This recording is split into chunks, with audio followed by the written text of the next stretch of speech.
Good evening, everyone. My name is David Eichenthal, and welcome to the second of the Tennessee Democracy Forum's conversations on democracy.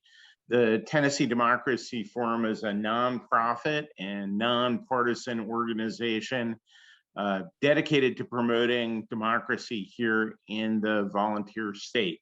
Recently, we've been releasing the results of the first ever Tennessee Democracy Poll to inform debate on a series of issues critical to the future of economic and political democracy. Tonight, we're having the second of our conversations on democracy, and when we scheduled the conversation on democracy for this evening with Bill Kristol, little did we know that we'd be doing it the evening after the second of a series of critical hearings by the House Select Committee on January 6th. But I'm really honored to be joined by Bill this evening. He is the Bulwark Editor-at-Large and a founding director of Defending Democracy Together, an educational and advocacy organization dedicated to defending America's liberal democratic norms, principles, and institutions. He was a founder of the Weekly Standard in 1995, and he served in senior positions in both the Reagan and George H.W. Bush administrations. Let me offer some quick ground rules for the evening. There are about 100 people who are registered to participate in this conversation tonight. For those of you familiar with Zoom, you'll find that there's a Q&A button at the bottom of your screen. If you have a question, you could submit it at any point during the conversation this evening. I'll see those questions, and as we move forward with the conversation this evening, I'll work to integrate as many of your questions into the conversation as possible. Bill, thanks so much for joining us this evening. It's an important time, I think, to be talking about democracy in our country. David, it's good to be with you, and I admire what you're doing with the Democracy Forum in Tennessee. It's so important to not give up, so to speak, on getting people to talk to each other and listen to each other, and it can be done, sort of top down a little bit, but mostly really bottom up. So it's really great that you're doing this. Well, thanks so much. I wanted to start a little bit before we get to some of the events that lead up to what happened on January 6th, and that were the subject really of today's hearing, and will likely be the subject of the Select Committee's hearings going forward. I want to go back to 2016. And I want to start by asking you a little bit about your decision that year to take a position with regard to President Trump. I've certainly followed your career throughout, and I think it's fair to say if you haven't been a Republican all of your adult life, you're certainly a Republican most of your adult life, and you made a decision not to support your party's candidate in 2016. And I was wondering if you could talk a little bit about what you saw even then that led you to that decision. I really just thought he was utterly unqualified to be president, both in terms of background and experience, but more importantly, character and judgment and willingness to be a demagogue. It's demagoguery is a very dangerous thing, the willingness to stir up passions and incite people. And everyone does it a little. If you're in politics, there's a gray area, you might say, between political leadership and a little bit of, exciting people and having a kind of a straw man that you criticize. But with Trump from the very beginning, right, the Mexican rapist, the Mexican judge, the Muslim ban, I mean, the willingness to just play on people's passions, exacerbate divisions in the country was so evident from the beginning. So I just, thought from the beginning, I can't support him. It didn't strike me, I got to say, as much as much of a bold decision or sort of break from the past as maybe some other people. And I'll just say a word about that. I remember in 1996, I guess it was, Pat Buchanan, if I'm not mistaken, won or came very close to winning the first primary in New Hampshire, and that was the year with Dole and Alexander and Buchanan. It was pretty, competitive for a while. And I remember someone asking me, well, if Buchanan's the nominee, it's going to be hard, I guess, to support him. I said, well, I wouldn't support him. I mean, I'd just support Clinton at that point. I obviously would prefer a Republican, and I did end up voting for Dole, and I actually preferred the Alexander of the major candidates.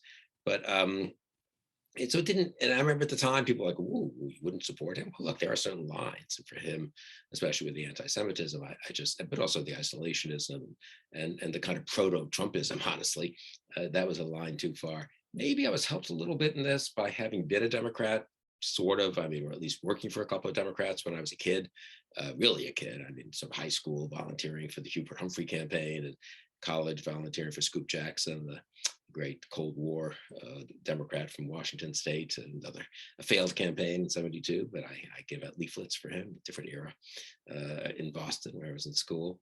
And in '76, I worked for the summer for Pat Moynihan in his Senate race.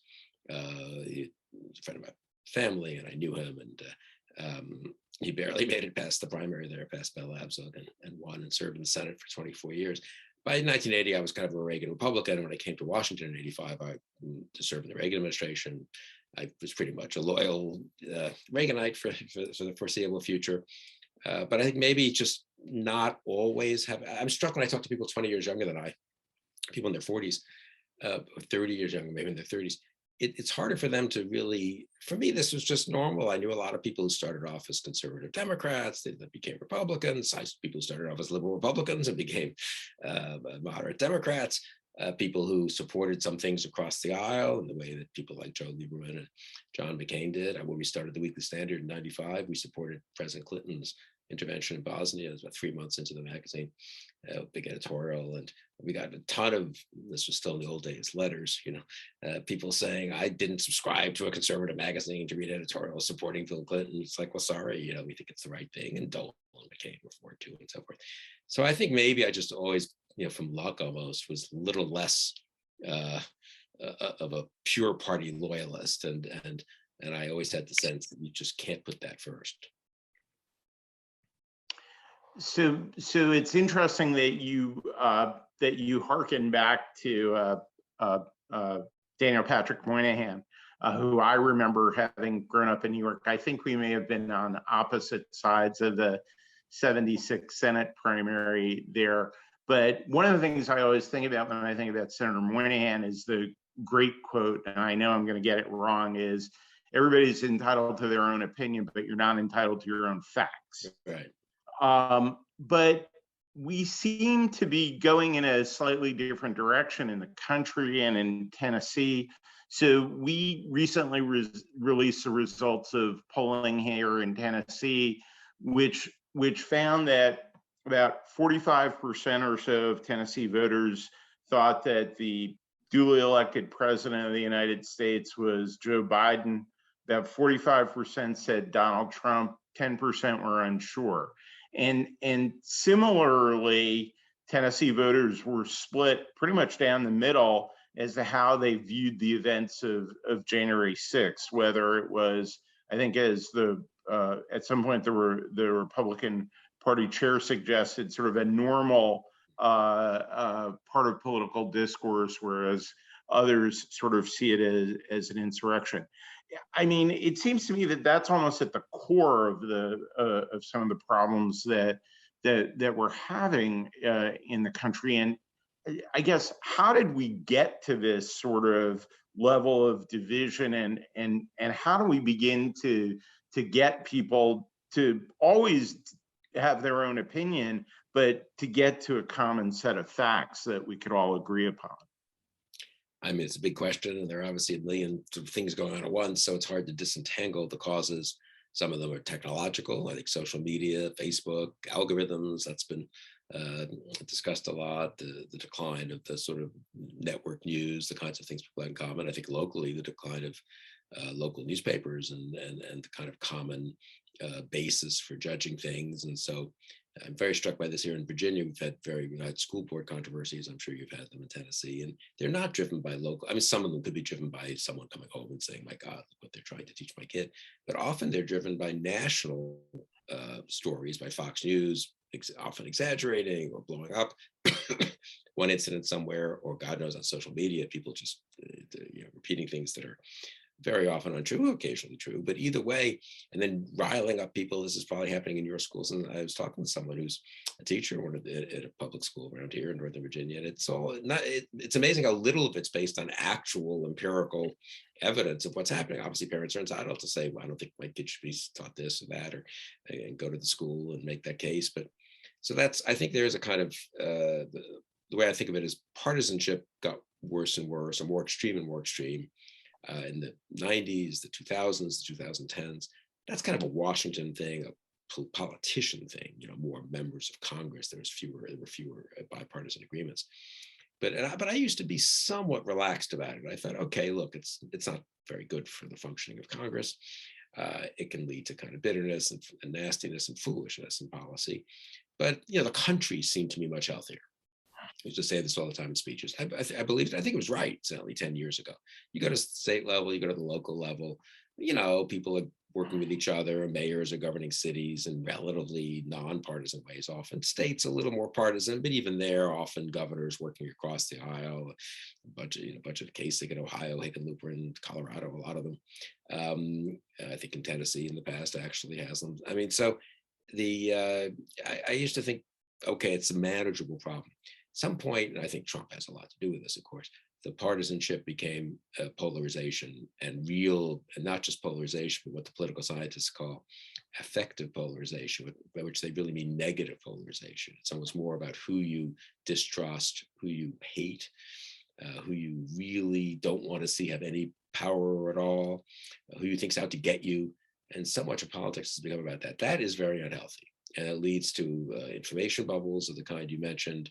No willingness to even get together. I mean, you can't agree on facts if you don't get together to talk about the facts, right? Or if you don't come to a panel discussion which has someone who maybe is more on the right and someone on the left, but they're talking about an actual issue. I don't know, healthcare or the climate or energy prices or whatever you want, and arguing about, well, look at this, factual argument. If you never have that discussion, you get out of the habit of it. And I do think Trump has made everything much, much worse. We had already a lot of resentments, a lot of issues, 2008 financial crisis, people in the center of the country feeling sort of neglected and left behind sometimes. Elites maybe contributing to that in some ways.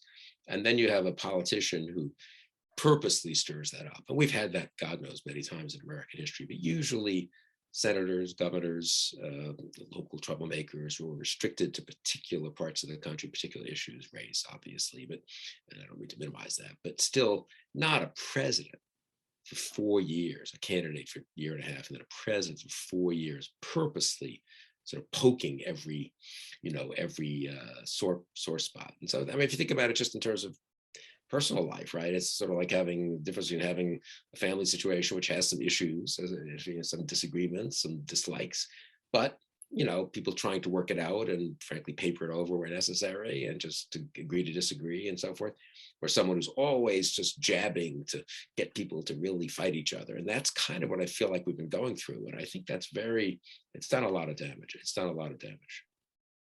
I wanted to raise a question that we got from one of the participants in the audience that sort of goes to the process of getting certain candidates right into a position to prod or poke, as you say, and whether there's something that could be done about that, right? So that you're more likely to get candidates who are more centrist, more moderate, as opposed to at the extremes. I mean, I remember, again, going back to 2016, I forget how many Republican candidates there were for president, maybe almost as many as there were Democrats in 2020.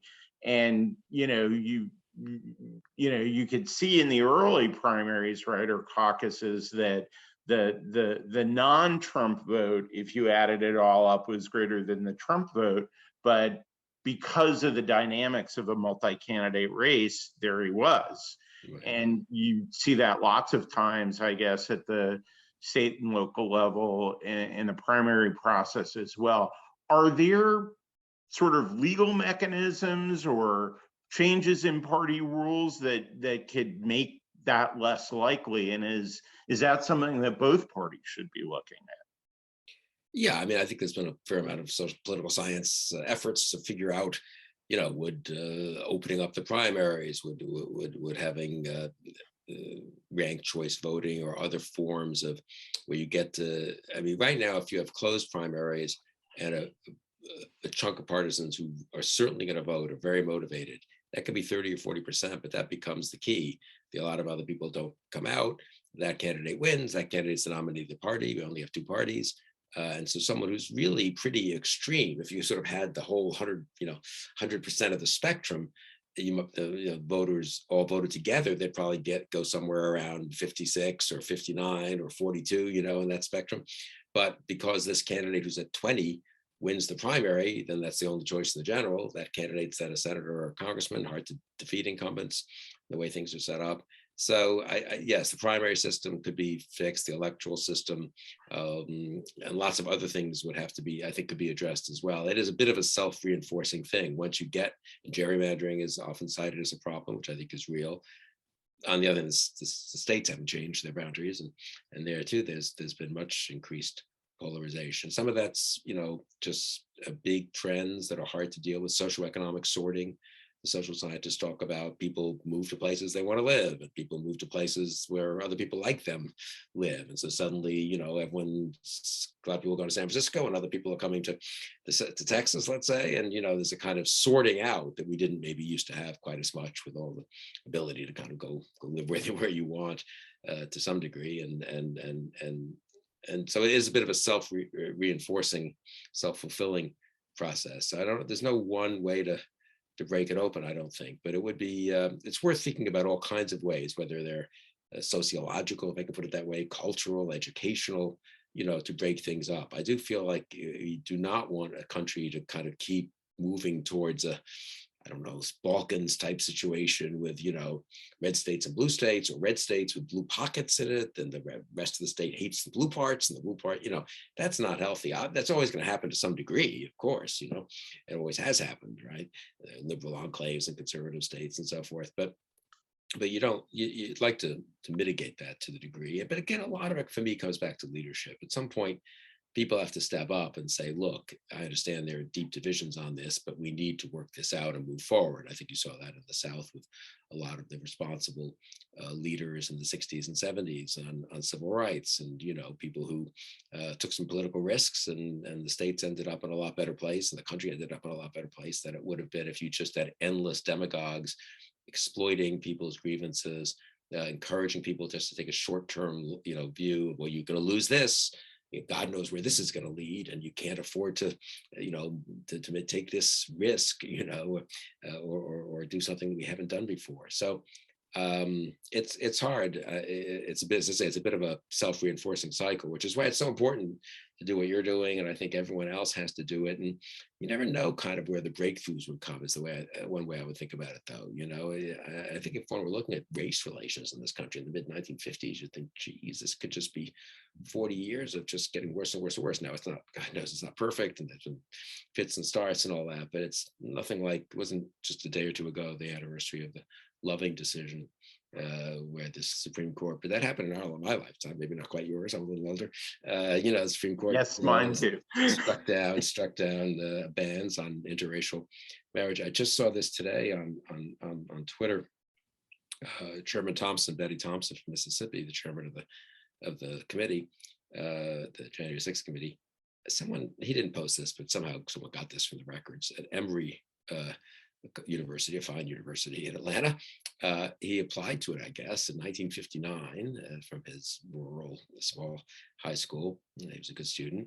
And he got a letter back saying, I'm sorry, Mr. Thompson, we don't admit people of your race to our college.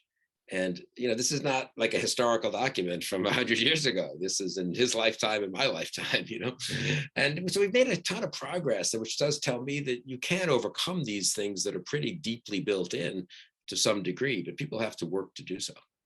Yeah, I mean, it sort of goes to the MLK quote that President Obama would always refer to of the long arc of history, bending in the right direction. I wanna, and I know folks who are watching and listening very much want us to turn to the hearings. I just want to ask a quick follow-up on that, though, which is the the recently announced deal, I guess it was announced yesterday, around sort of the notion of doing something about gun violence. I mean, is that perhaps a step in the right direction and a sign of leadership? This has obviously been a huge issue for decades, with little to no progress, certainly at the federal level. There are certainly going to be some folks who are disappointed that this isn't near enough, but the ability of a group of Democrats and Republicans to actually get something in terms of legislation on this issue, do you see that as sort of a positive sign with regard to partisanship and leadership? Yeah, I do. I mean, it's a minor one, you might say, and a lot of other issues they're not getting agreements on. But I think it's important, and when I talk to people on the Hill, I always try to say look, even if it's kind of on the merits, you're not getting nearly as much as you want, and it's not going to solve, not even say most of the problem. Still, the very fact of having such a deal is itself a positive, right? Given our culture, it's a very good signal to send to state and local politicians, and also just to the country as a whole. And I think this deal, which I assume will hold up, and there'll be legislation passed. There might be a deal on the Electoral Count Act, which is what would fix to some degree, not perfectly, the guardrails that Trump was trying to maneuver around, and between November 3rd and January 6th in 2020. Obviously, we all saw a system that wasn't really designed to. It was kind of designed with the assumption of good faith on everyone's part. And it turns out there were a lot of rickety parts of that could be strengthened. And again, that's a bipartisan thing, because obviously it's not going to be it's going to be a Democratic vice president presiding in January of 2025, if you want to have vice presidents overturning returns and so forth. And so I think there could be a deal on the Electoral Count Act similarly. And maybe we're hitting bottom. I don't know, honestly. It's hard to believe. It does feel, everyone's so pessimistic now, and understandably after the last several years, but maybe, we're a little bit coming out of it. And maybe the hearings themselves, I mean, obviously most of the Republicans, after Pelosi rejected a couple of ridiculous picks by McCarthy, they're all just saying, oh, it's not a real bipartisan effort and all that. But it is. There are two Republicans. Liz Cheney certainly is quite a conservative Republican.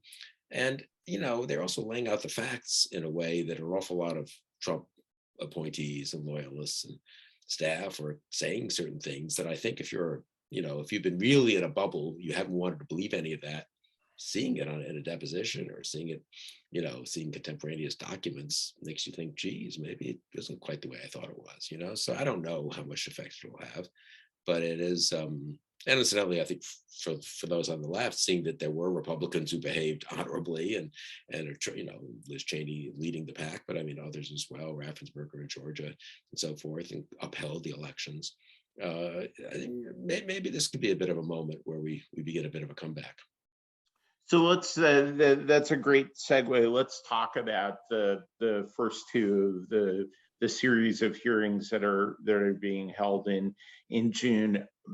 Has there been anything that surprised you so far, or are there, as you said, if you've sort of been living in a bubble and you haven't been paying attention, there's a lot of, it's a little bit like drinking from a fire hose, I think, if you've been living in a bubble and suddenly you're watching the hearings. But are there new facts that are coming out? Is there anything that surprised you in some of the testimony, both live and video, that's come out so far? Yeah, I mean, no one thing that strikes me. I think the hearing, I think it's Wednesday now, focusing on the Justice Department will be important. Maybe a little more for someone like me who's been in the executive branch, when I really see, look, for Trump propagating the big lie did huge damage, and really did ultimately incited the mob on January 6th. And that was interesting watching people talk about today, telling him, no, you really didn't win. And he didn't care. I don't really agree with Bill Barr, who said, Trump was detached from reality. He didn't want to hear reality because he wanted to overturn the election, and he wanted to ahead of the election. Incidentally, it didn't really matter. He was just looking for semi-plausible arguments he could throw out there, but it wasn't like a good faith effort to really find out what happened, So Trump, now hopefully we won't elect too many presidents and won't have too many nominees of major parties who really think they just are entitled to try to overturn free and fair elections. That's whatever else you can say about America. That has not been our tradition, and it's good that it hasn't. But if you look at where the places where people do try to stage coups or quasi coups, let's just call it, and usurp power and overturn elections, if you're in the government, using the Justice Department or whatever the equivalent of it, using the Defense Department, those become extremely important agencies. Obviously, political scientists have studied this a lot. And like, what agency would you want to control if you were a guy who'd been elected, maybe legitimately, but then thought, you know what, I'd like to stay in power a little longer, even though people don't want me. And I think Wednesday's hearing will be interesting. How much they can bring that home to people, it's a little bit, people don't necessarily know what are the relationship of the attorney general to the president, and why couldn't the president ask him to go look at this, or to call up someone about that. But there's, after Watergate especially, I think people did kind of internalize the notion that you can't have a Justice Department that's acting as the private arm of a political party or of the individual who's president. And I wonder if that hearing could be, for me, that was, as I went through it in real time in 2 years, a year and a half ago, for me, it was the stuff that was happening in the Justice Department and in the Defense Department, some of which I heard a little more about than, was public. A lot of it was just, I learned about like everyone else, but I knew some people in both departments.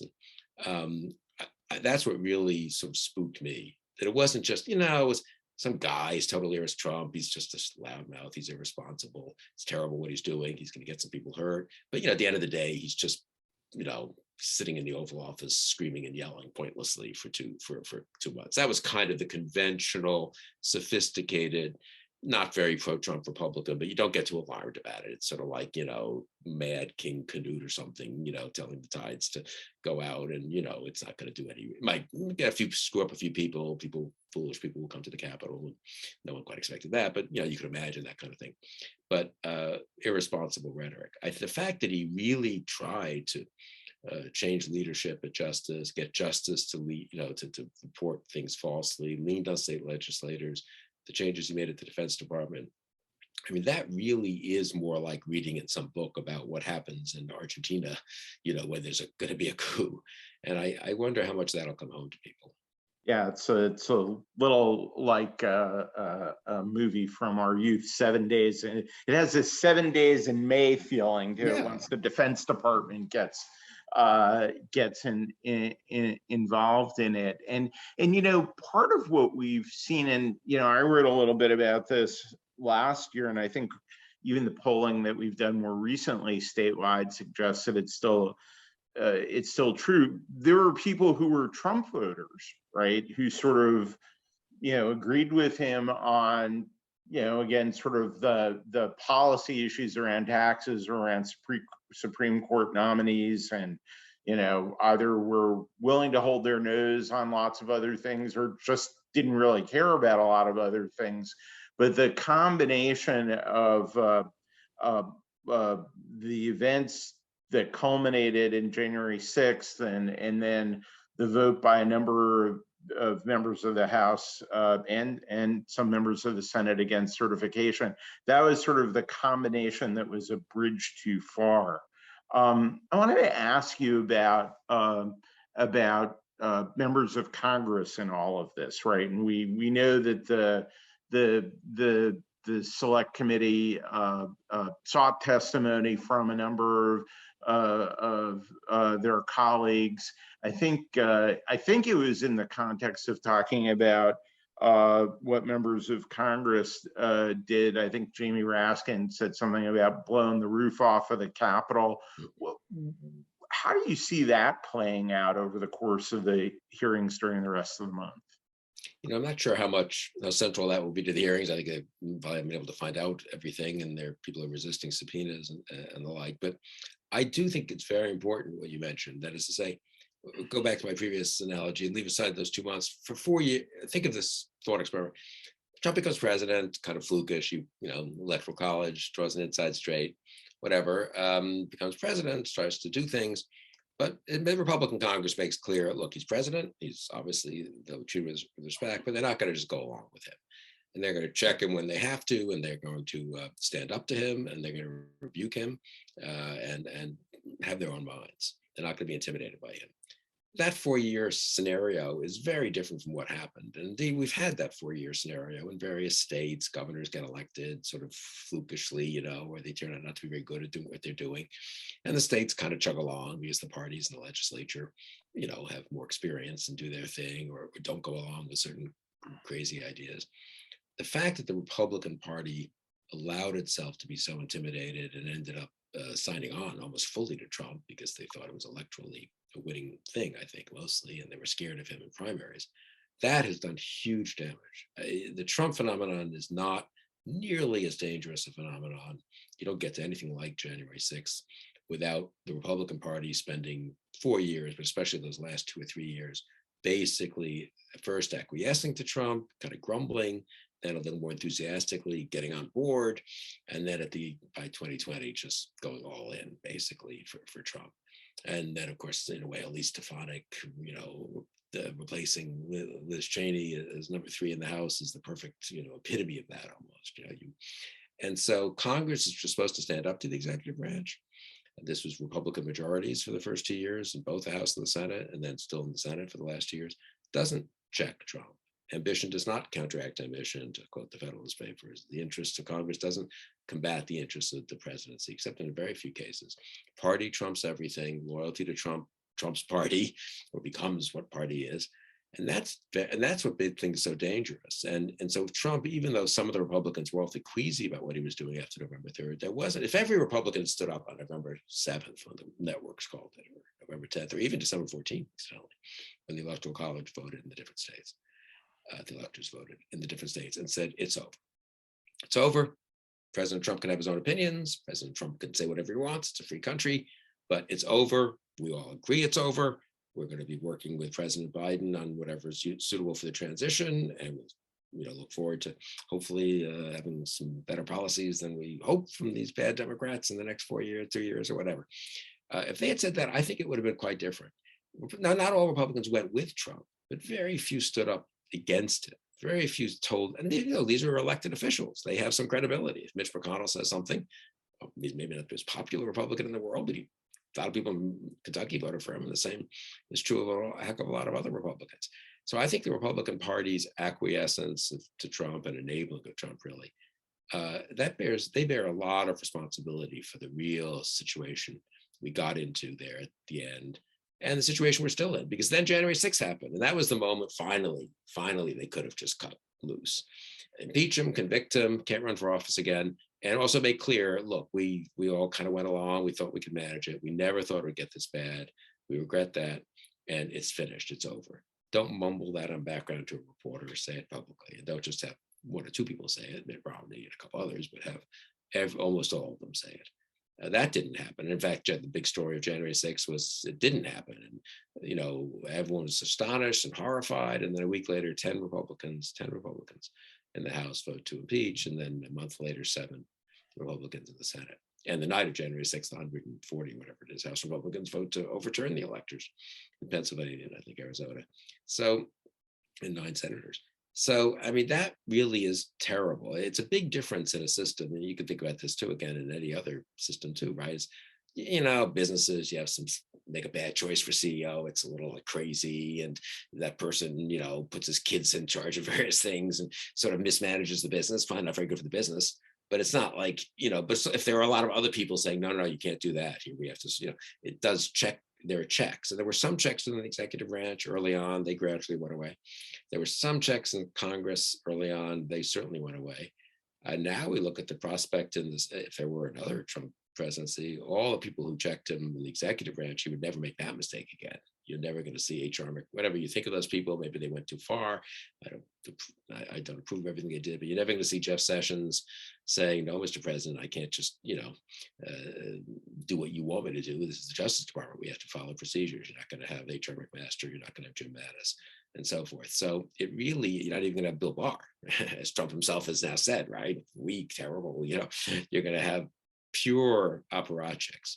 So that's very, very dangerous. And for that, the Republican Party and the Republican elected officials bear a huge amount of responsibility.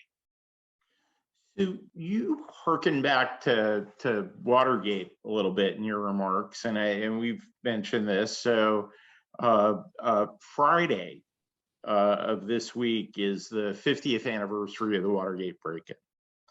And we're gonna, the Tennessee Democracy Forum is actually gonna release some poll results where we asked Tennesseans what they knew about Watergate, what they thought about Watergate, and actually a solid majority of them thought that it was very serious and that it was an expose of real corruption in the Nixon administration. So that there seems to be this, I don't know whether, I forget what the difference is between being nearsighted and farsighted, but the look back to 1972 seems a little bit clearer for certain folks. And I remember, I think the first time I ever heard about a politician from Tennessee was watching the Senate Watergate hearings and listening to Howard Baker, ask the famous question, what did the president know and when did he know it?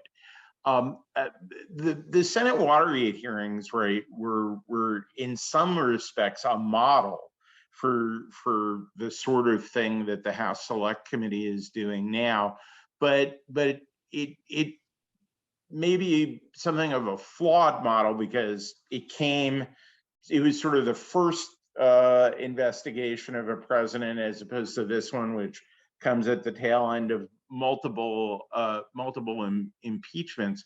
What should people legitimately expect to come out of this investigation, out of the work of the Select Committee? I was at an event yesterday, actually, with Representative Katie Porter from California, and she talked about the importance of all of this. And at the end of it all, she said, and her position is, at the end of it all, hopefully, the Justice Department will prosecute the president.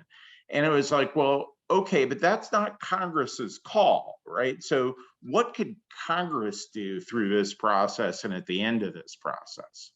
Yeah, though Katie Porter's right in the sense that if you look at Watergate, Woodward and Bernstein are famous, and Howard Baker and Sam Ervin are famous, as they should be.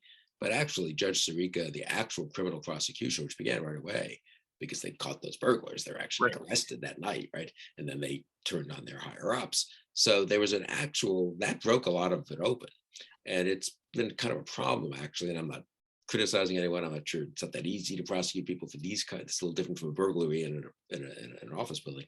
Not so easy to prosecute people for things they did in office, or conversations they had that could be interpreted one way or the other, and so forth.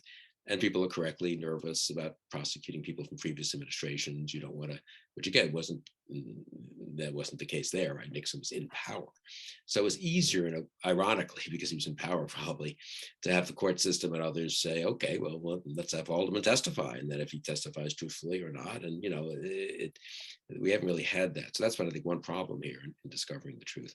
I was talking with Fred Thompson, the late senator from Tennessee, who of course was Howard Baker's chief counsel, minority counsel on the Watergate. So when I asked him, I just was guessing, well, how does that, what did the president know and when did he know it? That was kind of a brilliant formulation that you guys came up with, and he laughed and we talked about it a little. But one thing he pointed out, I really thought, he said, what was good, one thing that was inadvertently sort of brilliant about it, you might say, is it created suspense because there was a question. It was a real, and I remember watching them. I was in college, the hearings. I had voted for Nixon, my first vote in '72. It wasn't obvious that Nixon knew. I mean, now we know what he knew, and now we all think, therefore, it's like obvious that but no, there was plausible arguments that, well, maybe it was kind of rogue, or Haldeman hadn't told Nixon about it, or Mitchell had done it, and Nixon wasn't really involved and wouldn't quite reach impeachment. If you want a good analogy or a good example of that, think of Iran-Contra, which really could have led, if Poindexter had said, I told Reagan all about it, it would have been, oh my God, but he didn't, and apparently Reagan didn't really know and didn't order it, so it kind of didn't rise to impeachment. So I do think that's an advantage the Watergate Committee had. It was a genuine mystery. It was like watching something on Netflix almost. And then there's this 18-minute gap in the tape, and and then the court says no. The court, including Nixon appointees on it, says, I'm sorry, you got to release that, Mr. President. And so it was really a drama, These hearings don't quite have that, because we basically know the story, obviously. I mean, we know what Trump tried to do. We saw the effect of it on January 6th. We all saw it on TV. There's been so much reporting, even about the Justice Department, as I mentioned, Brad Raffensperger in Georgia, all that. you're not going to learn some, so it's a little harder for this committee, I think, to really bring home what happened. But I think they just got to lay out the truth. And I do think the cumulative effect of it could be a little different from one story in one newspaper somewhere and then something else 3 weeks later, and people kind of lose track, and maybe it wasn't really so. The fact that it all happened in 3 months or so, or less than 3 months, I guess, in a pretty concentrated and sustained way, all of it coming from Trump, from people very close to Trump, including people in the White House, the chief of staff to the president, Mark Meadows, and so forth. I think that could change the balance a little bit, and how seriously people take this.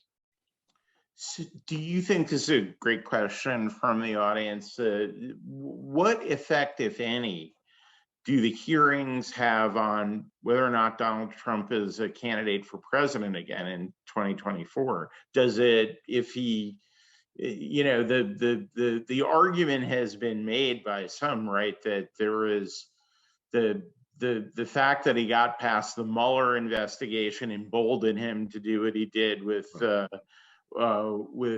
Ukraine, and if nothing happens in terms of the reaction to these hearings, or the lack of a criminal prosecution, does that embolden him to run again in 2024?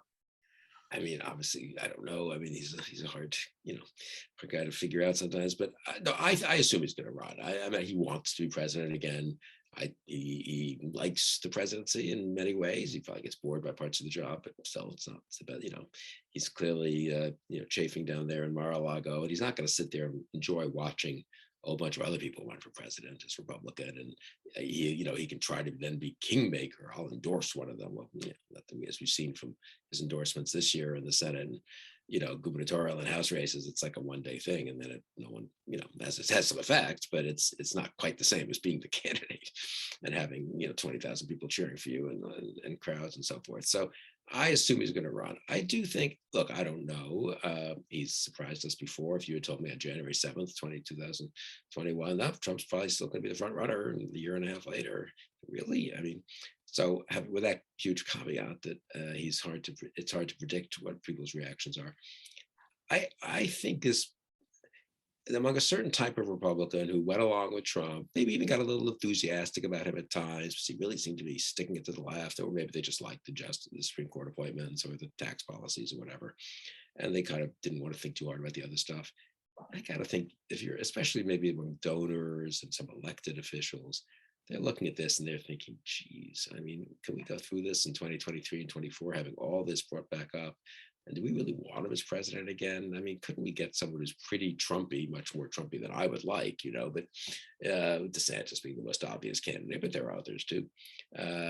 So I guess I think it could weaken him some in the primaries. I don't think it makes him not run. I don't think it makes him more likely to run, probably. I think he's just likely to run if his health's okay. But I wonder if it does weaken him some. Now, having said that, there's not much actual evidence yet that any of these other people could beat him in most primaries, and so I think it'd be foolish to bet against him as the nominee. And I don't know how much it weakens him against the Democrats. That's a different dynamic. Obviously, people can swallow a lot in this polarized era and justify their candidate. But I do wonder on the primary side whether maybe, and again, he has such a massive donor base among small donors, he doesn't need every rich guy to help him and all that. But I kind of think this could be hurting him a little bit. Just to that point, right, into the donor base, I thought, again, I don't know that any of this was news, but the portrayal, right, I guess by Representative Lofgren about the fundraising for the legal work that didn't go for the legal work, that along with what she referred to as a big lie, there was a big ripoff. Does that resonate in any way, do you think? Or you would think it would. I mean, if I had given money to some group on my side, a democracy group or something, and they were like using it for this, it'd be horrible. And I think people would withdraw their support, or should certainly. They should also ask for their money back, honestly. And there could be legal issues there too. Honestly, it's not like there's not a blank check in America to, plenty of people get criminally prosecuted for misrepresenting things and offering certain things that aren't real and so forth, and right, and we read about these cases all the time. So I don't know if in this case campaigns are funny, entities, and the same laws don't apply to them as to a drug company. If Pfizer misrepresented things the way the Trump campaign had, Pfizer top executives would be out of their job, and the company would be paying massive fines, and some of them would be actually prosecuted. But so I don't know on the criminal side how much difference it makes, and how much difference it makes for the small donors. But again, I think let's just take a certain type of Republican, and a lot of these people were friends of mine. Lawyers, very interested in the courts, maybe not lawyers, business types also. They want conservative judges, pro-life. They were happy about that aspect of Trump. They very much like Bill Barr, right? I suspect they think he was a tough attorney general. He got along with Trump. He didn't undercut Trump, but he's a serious guy. He served in previous administrations. He was general counsel of a major corporation, and he's not, some kind of, goofball. Was that Rudy Giuliani, drinking too much, or some kind of crackpot lawyer inventing, ridiculous legal theories that are totally out of touch with reality. I don't know if you're that kind of Republican, and there are many such, and they're influential. Some of them are in elective office, some of them are donors, some of them just sit around the country clubs talking to other Republicans. Some of them are in local, have local influence, and they're looking at that and they're thinking, Bill Barr is saying this guy's out of touch with reality. Bill Barr did say that he would support Trump against the Democrat, probably, but he's also made clear he'd prefer that the nominee be someone other than Trump. I think that sort of lets you, as a local person, maybe, or as a much younger person aspiring to make your way up the kind of conservative legal, ladder, think, what, I don't really have to be for Trump. If Bill Barr seems to be much friendlier to a Pompeo or DeSantis or Hawley or Cruz or Cotton, or whoever you want, maybe I can be too. So that's why I kind of wonder again about the damage that's being done to Trump, not among not necessarily amongst even swing voters, but among Republican, a certain type of Republican primary voter. So going back to sort of this comparison between the January 6th committee and Senate Watergate committee, the other thing that came out of the Senate Watergate hearings, right, that I think a lot of people forget, and Citizens United may have helped them forget, was massive overhaul of campaign finance laws, right? There were actually changes in law that occurred as a result of both the Senate Watergate investigation and the facts of Watergate. It strengthened an inspector general system, lots of sort of system reforms that were put in place. Do you think any of that is possible as coming out of the Select Committee, or you talked about the Electoral Count Act? I think we did some polling on some of the provisions of the Protecting Our Democracy Act that passed the House, I guess, at the end of last year. Turns out that Tennessee voters don't particularly think it's a good idea if the president is able to pardon him or herself or their family members. Thinks that there should be strong protections for whistleblowers, and also thinks that candidates for president and vice president should actually release their tax returns. Do you think any of those things are possibilities, or anything else that could be possible? I mean, I think those are exactly the kinds of things that would be popular and doable. We have such a bizarre legislative system now, though, that is a situation where it all gets packaged in one giant bill, which passed the House but didn't get enough votes in the Senate, and then somehow these things can't be brought up individually. I'm not even sure why. I mean, I guess they'd be filibustered, but some of them wouldn't be, because I think they'd be popular enough and hard to filibuster. Pardon reform is an obvious one. We have a project at Defend Democracy Together that Jack Goldsmith served in the Reagan and Bush administrations, and Bob Bowers of the Obama administration worked together on presidential powers. Pardons, one part of it. Protections for the Justice Department, making sure the president doesn't, just all the Hatch Act, all these things that the Trump people just ignored, basically, that were put in place, some of them after Watergate, some of them before even, to try to prevent. I mean, I was in the White House. You can't use government employees for campaigns. I mean, it would be inappropriate. It's wrong because you're being paid by the taxpayer. So you can help your boss if he's running for something and your own time. And there's a lot, it used to be in our day, pretty strict, like distinctions of where you could make phone calls from and stuff. That all collapsed under Trump, and it's hard to enforce. It's never been enforced super strictly, but there was there were certain norms in place. You see that with members of Congress, they can't, you raise money from their congressional offices. Now, some of those could be strengthened again, or strengthened in more imaginative ways, you might say, and really try to, so there's campaign reform, but there are other versions of good government reform, let's say.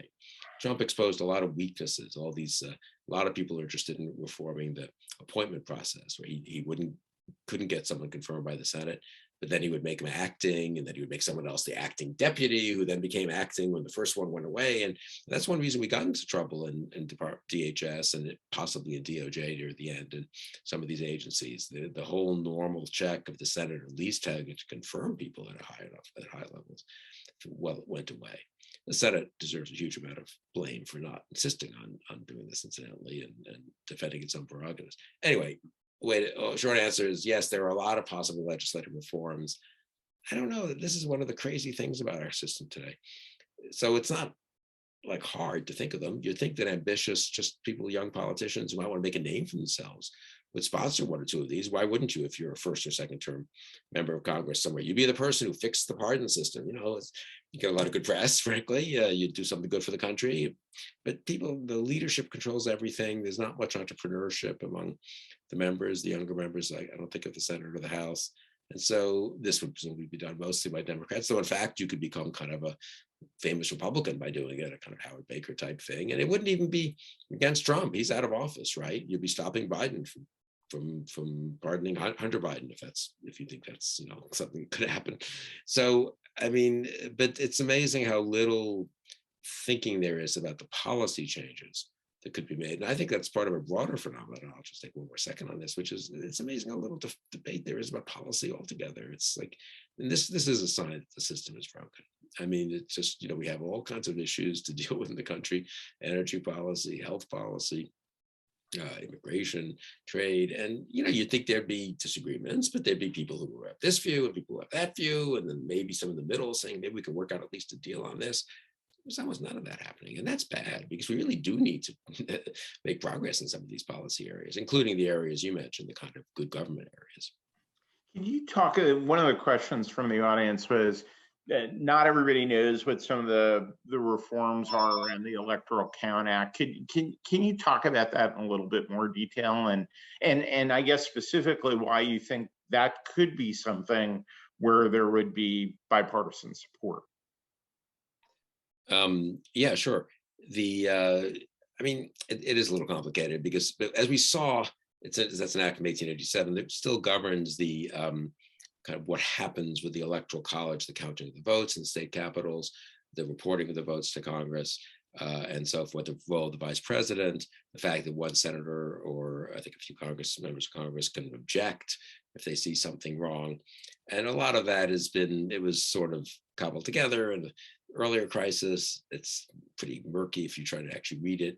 As I say, things have sort of chugged along, because basically everyone has accepted every election since then, honestly. And, I was with Dan Quayle in January of 1993, my boss, vice president, when he presided over the Senate, announcing that we had lost, that Bush and Quayle had lost. And it wasn't his favorite day to presiding over the Senate, as he said, but it was done graciously and appropriately. And, that was that. And no one thought, oh, I'm going to cause a ruckus or something. So, let alone get state legislators to overturn the votes of their own state, which have been counted properly. So there are a bunch of changes that can be made to both straighten things at the state level and at the federal level, really just to make sure that the votes, if Tennessee votes, 2.6 million for one candidate and 2.2 million for the other, that those votes are correctly recorded, and the electors, reflect that, and that's the vote that's recorded in Congress on January 6th. So that's the idea. It should be bipartisan. It's kind of strengthening the guardrails. You can't do it perfectly. I mean, you can always think of ways like anything else, right? There's always some conceivable scenario where someone can figure out a way to get around something if people really want to, if a whole political party wants to. But you can make it a lot tougher You don't have to have a situation where Mike Pence, the vice president, is calling up retired Judge Mike Ludig and having his own counsel do research to make sure to beat back this effort. You can have it much more clearly in law that Mike Pence does not get to just throw out the votes of 6 states because he doesn't like the way they turned out. I mean, to Pence's credit, he didn't do that because he grew up in an era where that was unacceptable. But you worry about next time. So I think that would be a very good thing to fix, and it would be very appropriate because I'll put it this way: imagine if someone came from a foreign country, someone was around here on January 6th and went on some 18-month, I don't know, space voyage or around the world, was out of touch with, the news, came back and said, so what's going on here? You had this whole nightmare from November 3rd to January 6th. The Capitol got stormed. What have you done to fix that? I mean, what's like, how are you going to stop that next time? Nothing. No legislative change at all. I mean, we've strengthened the Capitol, barricades a little bit, I suppose, and maybe improved communication between the National Guard and the Capitol Police, I mean, it's really pathetic. And it really is a sign of a system that's broken, right? I mean, that would be, if you were a political scientist, you looked at that, you think, well, that is not functional. It would be as if anything else happened somewhere in, the state or local level or in a business and something went terribly wrong. And then 18 months later, no one had fixed it or even tried to begin fixing it. So that's why I think it's so important that there be progress made on that, both symbolically, but also really. So it's interesting, by the way, Tom Montague, who's one of our audience participants, noted, and I hadn't even thought about this before you allude to Vice President Quayle's role in presiding over the Electoral College vote. Of course, 8 years later, a Tennessean, Al Gore, presided over a closely very closely, and did so without raising any of these questions. So we're coming to a close of an hour, and I think you asked the question if somebody from outer space came here and looked to see what we had done. So apropos of that, I want to ask you one more question, and it actually refers to something your father wrote, I think about 30 years ago, that we talked about, and it was this notion of an American political tradition. And he wrote that, I think the American people have an instinctive understanding of the American political tradition. If we transported 2,000 or 3,000 Americans to Mars to establish an American colony there and left them alone, what would they do? They'd probably do pretty much what we've done here. Do you think there still is that instinctive understanding of an American political tradition? Is that part of the problem that we're facing? And what do we, I guess the question that everybody always comes away from these conversations with is, okay, but what do I do, right? I can't change the Electoral Count Act by myself. What do I do as an individual voter or citizen? Yeah, well, you could tell, obviously, people should tell their senators and congressmen if they wish to, members of Congress, to change that and do other such things. Look, it's a good question. And I think the commonality of the tradition has fragmented some over the last 20, 30 years and is under stress. But it is interesting when you think about it. Whether you're on the left and right, you do appeal to the American tradition. The 1619 Project wants to correct what they view as, things that were covered over in the tradition. Trump had that counter project, which he called the 1776 Project, which was kind of way the other side of things. Everything was great. There were no problems in the past. Let's just whitewash things, basically. You see some of that in I think what DeSantis is trying to do in the schools in Florida and stuff. But it is interesting that people do want to appeal to the tradition. And that, for me, means, I find this when I talk to younger people too, they're interested in the tradition. And so I do think the education part of it is important, the history. I mean, I've learned a lot of history as someone who's conservative most of my adult life, the last few years, honestly, from the left, things I just hadn't focused on. I mean, I was well aware of slavery and discrimination, obviously, and all that. I was pretty liberal on civil rights always, but still the extent of some of it. I just think there's a lot to be learned from American history and American government.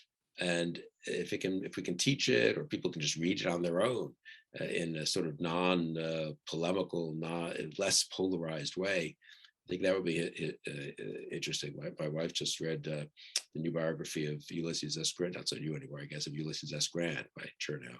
A lot of fascinating stuff in there, and a lot of situations that are not that different from what we're grappling with, and a lot of mistakes that we probably made that put us on a bad path for some time. So it's not all a happy story of everything is better than it was before.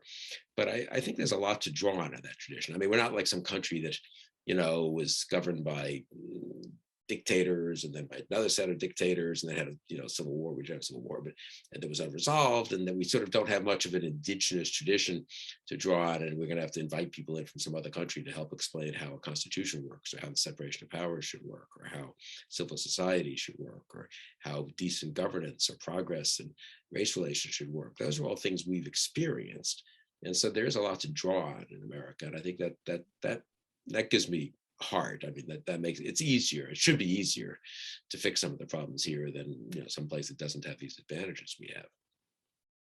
Well, on that somewhat optimistic note, Bill Kristol, thanks so much for joining us this evening. This was really a terrific conversation. Thanks to everyone who joined us through Zoom, and those of you who asked questions.